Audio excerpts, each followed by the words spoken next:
এই যে আমাদের ঘরে দুইটা বিড়ালের বাচ্চা আছে, বিড়ালের মাও আছে। ওই পর্যন্ত অনেকগুলো বাচ্চা দিয়েছে, এই পর্যন্ত 25টার উপরে বাচ্চা দিয়েছে এবং অনেকগুলো বাচ্চা শহরের বিভিন্ন প্রান্তরে ওদেরকে আমরা অ্যাডপ্ট দিয়ে দিয়েছি অলরেডি। এখানে এই পর্যন্ত যতগুলো বিড়াল আমাদের ঘরে বড় হয়েছে সবাই বাচ্চা হওয়ার পর কিছুদিন পর পর ওরা একটু শক্ত হলে আমরা বিভিন্ন জায়গায় দিয়ে দিই। কারণ বিড়াল রাসূলুল্লাহ সাল্লাল্লাহু আলাইহি ওয়াসাল্লামের অনেক প্রিয় একটা প্রাণী।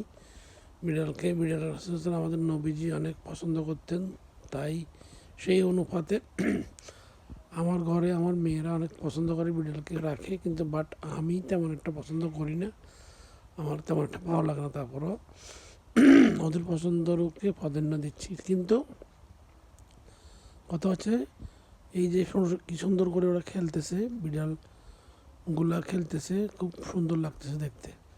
এই হচ্ছে এই আর কি। যদি আমার এই ভিডিওটা ভালো লাগে আপনারা সবাই সাবস্ক্রাইব করেন। আমি অনেক আবুল তাবুল ভিডিও দিব ভবিষ্যতে, আপনারা দেখবেন।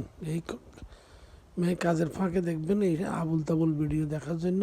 যদি দেখতে চান তাহলে একটু সাবস্ক্রাইব করে থাকবেন পাশে। এই হচ্ছে কথা। ওকে, সালামু আলাইকুম।